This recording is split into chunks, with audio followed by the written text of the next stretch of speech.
বাগডোগরায় 294 gram brown sugar উদ্ধার, গ্রেপ্তার এক যুবক। নেশার বিরুদ্ধে ধারাবাহিক অভিযানে আবারও বড় সাফল্য পেল শিলিগুড়ি মেট্রোপলিটন পুলিশ। বাগডোগরা থানার সাদাপোশাকের police special operation group SOG এর যৌথ অভিযানে 294 গ্রাম ব্রাউন সুগার সহ এক যুবককে গ্রেপ্তার করা হয়েছে। পুলিশ সূত্রে জানা গেছে, ভুট্টাবাড়ি এলাকার মুনি চা বাগানের কাছে NH-31 সংলগ্ন এলাকায় গোপন সূত্রে খবর পেয়ে ওত পেতে ছিল পুলিশ। তল্লাশি চালিয়ে এক যুবকের কাছ থেকে 294 গ্রাম ব্রাউন সুগার ও একটি মোবাইল ফোন উদ্ধার করা হয়। ধৃতের নাম বিপুল সিংহ, বয়স 26। তিনি মালদার বাসিন্দা বলে জানা গেছে।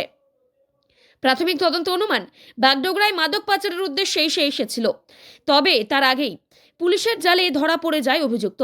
পুলিশের তরফে জানানো হয়েছে, নেশা বিরোধী অভিযানে তারা জিরো টলারেন্স নীতি গ্রহণ করেছে।